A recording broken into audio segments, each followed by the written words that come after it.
Richard, just to go back to the sort of pledge that Keir Starmer and we're sort of focusing on, which is antisocial behaviour. It is interesting that they have really sort of highlighted this as an issue, It is. and I think it's something that actually when I've been sitting in focus groups all across the country, people are talking about this a lot, this sort of low level crime that does have quite a profound impact on their lives. Baroness Newlove, who's a former victims commissioner, in her report, she said, and I've really heard this actually in a lot of the focus groups, with very working class people, very working class areas, saying, antisocial behaviour is often downplayed as petty, low level crime, but actually it causes real misery for people, lack of sleep, anxiety, puts pressure on their ability to work, family life, relationships. It leaves victims feeling unsafe and afraid in their own homes. It can feel like people are living in a nightmare. That's something that I've really heard people's lived experience of. I mean, I'm actually Yes. doing quite a lot of work on antisocial behaviour in my own community.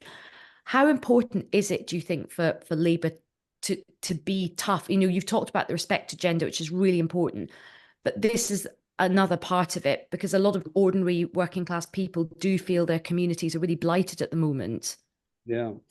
Well, I should say as a preface to that, as you may know, I grew up in a pretty rough housing estate in Chicago, and that depression about just broken windows or a purse snatched, it was pervasive. And it really, then as now, is something that's deeply, deeply depressing to people, because you live in anxiety always about what is so-called minor crime actually being a physical or a threat to you. I think the answer to it, as I see it, is a lot more social as well as police servicing. A lot of kids go wrong at an age when, if they have adults who are responsible and are there for them, that they can take an alternative route. And all those social welfare officers have been cut relentlessly the last 14 years.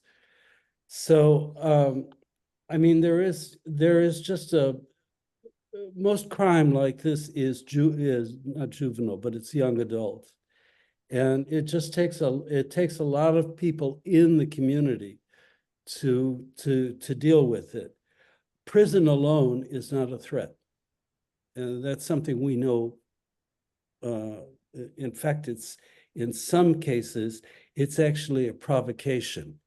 Oh yeah, they're going to put me away for 2 years. I'll show them, that sort of thing.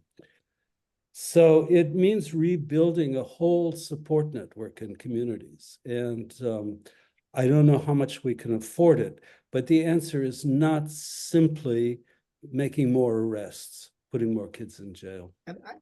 Ayesha, I don't know if you're comfortable talking about it. I'd be quite interested to hear a bit more. I'm sure our listeners would, about what you've been experiencing, because you've been doing. You sort of mentioned that you're doing sort of a bit involved in a local campaign in Brixton.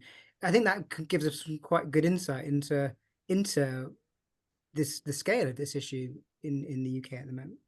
Yeah, so in Brixton, we've had a number of local tenants, organisation, local residents associations, but also businesses, youth groups, charities, all coming together because the antisocial behaviour has got so bad post-COVID.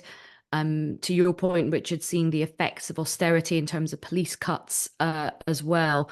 But we've really noticed a big change from people feeling really unsafe in the streets. Obviously, a lot of kind of, burglary, theft, that type of thing, but also really unpleasant things like people coming home and their children having to step over people who are passed out taking drugs on their doorway and things like that. I remember that from my youth.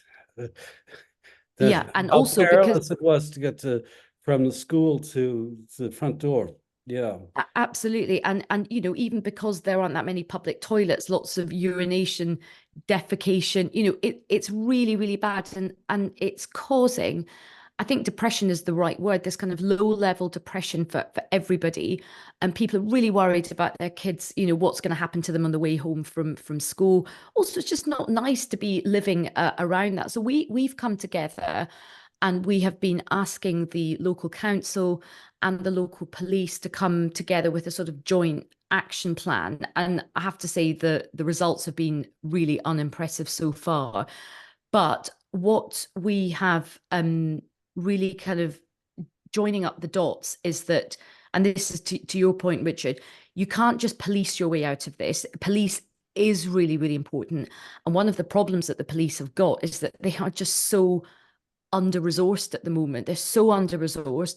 The other thing that's happening in London at the moment is because there's a lot of intense demand on policing because of marches and other protests that need to be policed properly.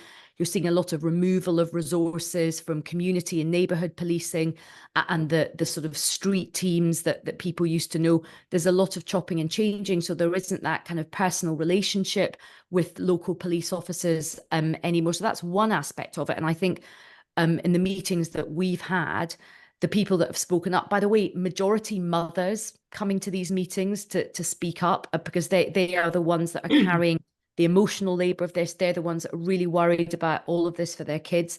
They're saying, on the one hand, they definitely want to see more police.